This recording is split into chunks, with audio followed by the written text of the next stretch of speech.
gjithmonë e më tepër cilësia e të penduarve të drejtësisë po bie. Dhe pse do binte? Në një vit, vetëm në një vit, Spaku pranoi 17 të penduar të drejtësisë. 17. Ku dolën këta? 17 janë pa fund. Shumë bejko, kur e dëgjon? Nuk ka. Është të mëshme tani të dënosh njerëz sepse po krijohen situata të tilla që kanë shpjeguar janë ca nene, siç është një për shembull sigurimi i kushteve për vrasje, cili futet në grup strukturuar personi, krye veprimesh në grup të strukturuar dhe merr 5 merr dhe 2 bën 12 vjet aty për një ngjarje që nuk ka ndodhur. Po të nohen persona ose njerëz që janë bugjeve, nuk dalin më këta, po ka krijuar kushtet nga burgu për të vrarë një person. Pa ndodhur fakt penal, as tentativa, as ekzekutim, as një formë, si më thënë të dënosh mendimin. Dhe këta persona nuk dalin më nga burgu, dënohen, rrinë në regjime biz, ankohen kundër këtyre regjimeve biz, deri ku vjen vendimi i gjykatës së lartë, kanë kaluar në 4 vjet, pra është një drejtësi që duhet pa me shumë kujdes. Ka rënë ai humanizmi, raportet e njeriut, në botë këta njerëz mund të jenë kriminal, këta që pretendohet se janë, por ka një raport, ka një humanizëm. Po themi persona të ngjashëm, shumë ne kemi pas raste pafund, grupe strukturuar kriminale. Një pjesë janë arrestuar, janë dënuar këtu 10 vjet dhe kanë bërë burg 8-9 vjet, një pjesë janë kapur në Itali, po njëti grup strukturuar kanë bërë 6 muaj e tjera një vit, kanë dalë në gjendje të lirë pastaj. Më kupton dhe me ato format arrest në shtëpi, detyrim, paraqitje, burg i lirë e kanë vojtur dënimin. Këtu nuk kanë dalë më nga burgu se kanë vojtur dënim të rënd, sepse bota është humane. Janë disa parime bazike këto. Qëllimi është që personi të edukohet, të rehabilitohet, të parandalohet, të jepen shembuj. Jo të kthehemi në komunizëm. 17 penduar the, Shumë për një viti. Ca ishin u bë dhe si trend për t'i ikur. Mirë, po nuk po merrem me këtë fakt. Do doja cilësinë e jashtëzakonshme. Thash, jemi në periudhë që media nuk e sulmon dot as prokurorinë speciale as gjykatën. Për shkak të arsyeve të tjera, se ka marrë këtë euforinë e madhe të korrupsionit që po i çon.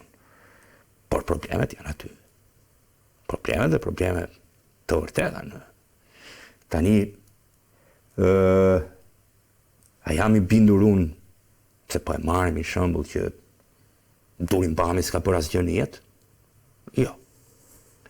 Por në ato letra që shoh unë aty, s'ka bëj gjë aty. Nuk i dedikohet në një gjë në qartë, nuk ka kryer vrasje me dorën e tij. Kjo është ajo çfarë thuat. Përveç asaj, fjalë janë gjatë gjithë kohës në. Pa jam i bindur unë që s'ka bë kurrë asgjë.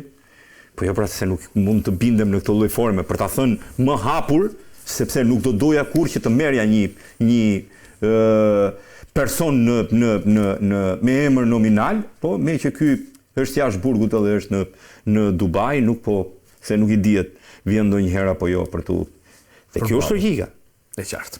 Domethënë mos e vër në peshore në këtë lloj forme.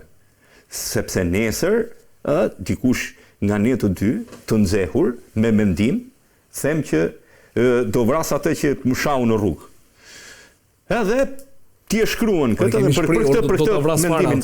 Po, edhe për këtë mendimin se shqiptarët kanë edhe një dreq huqi që në këta 2.4 milioni që kanë mbetur në Shqipëri, 2.399, vetëm ata që nuk kanë mësuar akoma shqipen, gjithë fjalinë e parë nuk e kanë që të ashu, do ta vrasim këtë.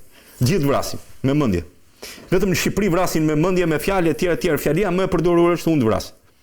Ndërkohë që ai në jetë nuk ka shkuar, nuk di as ç'është pistoleta, nuk e ka parë ndonjëherë, po e ka mendimin. Dhe është ajo shpreha që gjithmonë ka një shprehje midis, më kanë treguar midis i thotë që këtë do ta vras. Dhe i thotë ai, po ti bëj një plagosje kur pastaj shko te vras. Qartë, okay.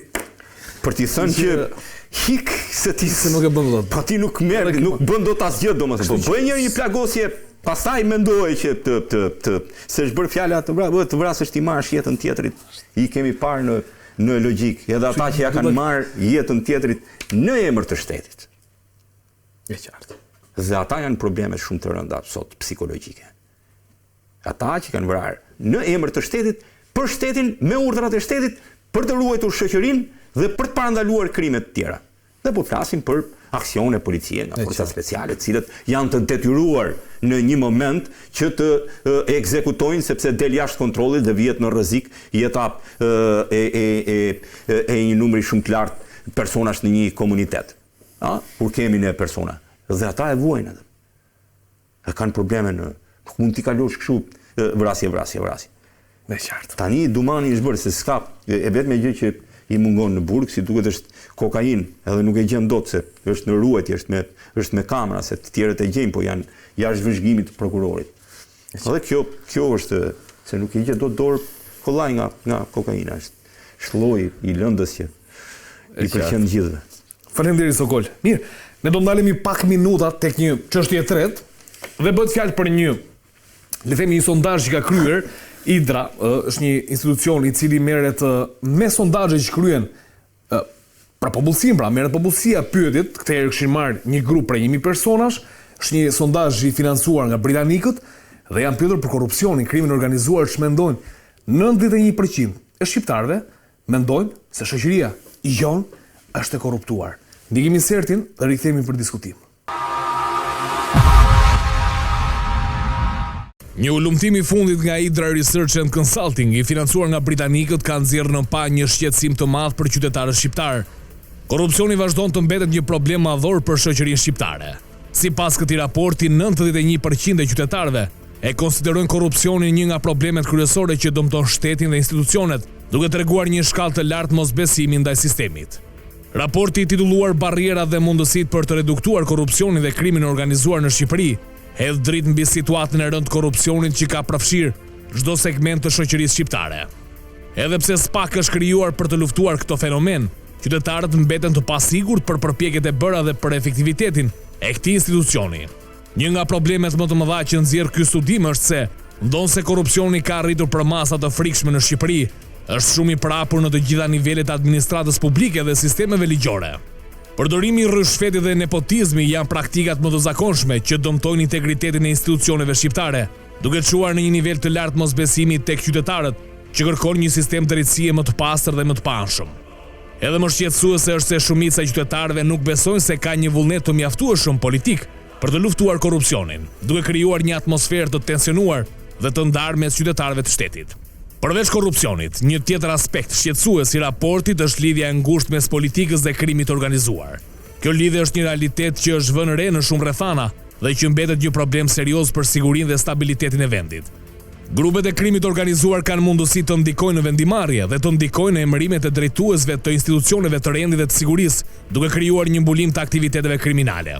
Ky fenomen është më i dukshëm në disa rajone të Shqipërisë ku bandat e krimit organizuar janë thellësisht të përfshira në pastrimin e parave, trafikimin e drogës dhe veprimtarive të tjera kriminale që mbajnë në kontroll disa zona të vendit si Shkodra, Elbasani, Fieri e të tjerë. Kjo ka krijuar një ndjenjë të pasigurisë për qytetarët dhe një sistem të dobët ligjor që është i vështirë për të luftuar. Një pjesë tjetër e raportit që ka ngritur shqetësim është se me gjithë optimizmin për krijimin e SPAK-ut dhe avancimin në luftën kundër korrupsionit, qytetarët janë ende të pasigurt në lidhje me mundësitë reale të ndëshkimit dhe të atyre që janë të përfshirë në veprime korruptive. Dëshira për të raportuar raste korrupsioni dhe lidhjet me krimin organizuar është e ulët, pasi qytetarët ndihen të friksuar nga pasojat që mund të kenë, si dhe nga pamundësia për të marrë mbrojtje të mjaftueshme. Ky fenomen është një pengesë serioze për të avancuar përpara dhe për të krijuar një sistem drejtësie që të jetë efektiv dhe i besueshëm për të gjithë. Sonte në sken krimi do të trajtojnë në detaje ndikimin që ka korrupsioni dhe lidhja me krimin organizuar në jetën e përditshme të qytetarëve shqiptar. Do të diskutojmë për sfidat që ka përballuar shteti në përpjekjet për të luftuar këto fenomene dhe do shqyrtojmë mënyra se si mund të përmirësohet sistemi i drejtësisë për të qenë më efikas në luftën kundër korrupsionit dhe krimit organizuar. Siç e dëgjuam, pra qytetarët shqiptar përveç se kanë shqetësim korrupsioni, 91% e tyre mendojnë se korrupsioni është i gjithandej, mendojnë që dhe krimi i organizuar është aq i fuqishëm në shoqërinë shqiptare, pra dhe sidomos në disa qarje siç mund të jetë Shkodra, Elbasani dhe Fieri, ku grupet kriminale kanë aq pushtet sa të saktojnë se kush do të jenë drejtuesit e institucioneve vendore në këtë histori. Mirë, Beko, po nis me ju. Ç'është ky perceptim? Korrupsion, krimi organizuar, po pas kemi qenë keq. Unë kështu bën shoh. Në fakt është i perceptim, por mund të jetë real, po jo plotësisht, pasi mendoj që është ky intrigimi i popullatës për t'i dhënë gjithçka një trajt korrupsioni, kupton, elemente mafiozitetit e të tjerë. Nuk besoj që është plotësisht kështu. Nuk jemi në ato shkallë. Duke lexuar pak sondazhin edhe në gazetë, në fakt edhe mendimet e analistëve që ishin pyetur, se këtë më duhet të them, pasi nuk e dim se ku është bërë ky sondazh, kur është bërë. Është bërë në gusht të vitit 2024. Po, me çfarë njerëzish? Është bërë me qytetarë në rrugë, është bërë me qytetarë që punojnë pranë drejtësisë, me njerëz që kanë pasur probleme me drejtësinë. Pyetet, domethënë zakonisht sepse unë e di si funksionon këtë pjesë e sondazheve, shpërndahen në përgjithë qarqet e vendit, edhe pyeten në përlagje të ndryshme dhe grup mosha të ndryshme. Domethënë është komplet rastësishme si gjë, sepse e di si funksionon dhe në raport me Hidro. Sondazhet i kemi parë, shpeshherë sondazhet kanë pas problematikat e tyre, nga ata që i kanë bërë, pse i kanë bërë edhe por pa hyrë kësaj, duke parë që shpjegimin e analizëve, në fakt nuk jam dakord me një shprehje që kjo lidhet edhe me kulturën e shqiptare. Ne nuk e kemi patur kulturë mafiozitetin ose korrupsionin. Kështu që nuk jam dakord. Në kohën e komunizmit, sillim një pul, carra. Ajo mund të ketë një formë respekti. Nuk kemi ne nga ato shoqëritë, sepse ky fenomen ka lindur në ato shoqëri të caktuara që kanë patur kulturë reale dhe që ne e dim nga historia. Ne vim nga një shoqëri shumë e përpambetur feudale, më pas kemi kaluar në element tranzicioni, mbretëri, komunizëm, korrupsioni ka qenë pothuajse zero. Mund të ishte një kafe, një shprehje respekti, pjesë element të nderit, jo të korrupsionit. Korrupsioni ka ekzistuar në këtë shoqëri që ne tani tranzicionit, monitoruar në këto procese demokratike. Por që a ka korrupsion? Patjetër që ka. A ka korrupsion jashtë? A kanë korrupsion këto shtetet e zhvilluara moderne? Patjetër që kanë. Varet se të çfarë shkallë kanë, si e bëjnë, a ndjen popullata, pra populli thjesht siç e ndjen këtu, aty ose jo. Edhe në çfarë shkallë është ky korrupsion dhe kush e bën korrupsionin? Ne të kuptojmë që korrupsionin nuk mund ta luftojë vetëm një institucion ose një zyre posaçe. Korrupsioni luftohet në frym, në kulturë, në arsimim, në zhvillim të shoqërisë dhe është një detyrë e gjithë institucioneve të shtetit, të cilat duhet të bëjnë një propagandë, duhet të kenë njerëz të ndërgjegjshëm, duhet të kenë qytetarë të formuar që të mos ndodhet ky fenomen. Po mirë, dia për rastin unë, meqense më the këtë. Këtu nuk ka vullnet politik dhe kjo është e ditur. Domethënë ndonjëherë unë duhet të mbaj rolin e moderatorit, por sigurisht ka gjëra dhe në raport me qytetarët unë duhet t'i them, sepse në Shqipëri në 34 vite, 35 vite të kësaj, le të themi demokracie të re apo tranzicioni, se demokraci ha debata themi të tillë, ka munguar gjithnjë vullneti politik për të xhbër apo për të çrrënjosur korrupsionin. Dhe këtë e thonë raportet e Bashkimit Evropian, Komisionit Evropian, her pas here, të çdo viti, që korrupsioni mbetet problem shqetësues. Një vit ulet me 1 apo 2 pikë, ngrihet me 3 pikë vitin tjetër. Ulet me 2 pikë, me 3 pikë, ngrihet prapë dhe kështu ka shkuar kurba kësaj historie. Ulu ngriu domethënë po në të njëjtat nivele me 1 apo 2 pikë. Kështu që Beko thon kjo. Edhe qytetarët vet në këtë sondazh e thon qartasi që këtu nuk ka vullnet politik. Dhe qytetarët edhe për denoncuar një korrupsion apo le të themi një shfaqje të krimit të organizuar kanë frikë. Tani si ta zgjidhin të punë, sepse kjo lidhet me mosbesimin. Pra e thatë edhe ju, në kushtet që ai shikon që një administrat mund të jetë afektuar ose mund të jetë lidhur, po themi trosh me krimin organizuar me korrupsionin, ai nuk ka besim te shteti. Dhe si e shikon këtë, ai shikon në kompleksitetin e zhvillimit të shtetit, në nevojat e tij si qytetar. E shikon ka nevojë në arsim, për kursimin. E shikon në nevojat e kujdesit shëndetësor, që janë gjëra bazike sot për popullatën. E shikon këtë në kontaktet me organet e pushtetit vendor, nevojat që ka çdo qytetar, por edhe me ato organet e pushtetit qendror. Dhe në këtë përditshmërinë ai e has. Po ne nuk mund të themi që ne jemi shtet me 30 vite demokraci pas kemi një korrupsion kaq të fortë. Kur tjera shtete kanë 350 vjet edhe ka njohin më mirë si fenomen.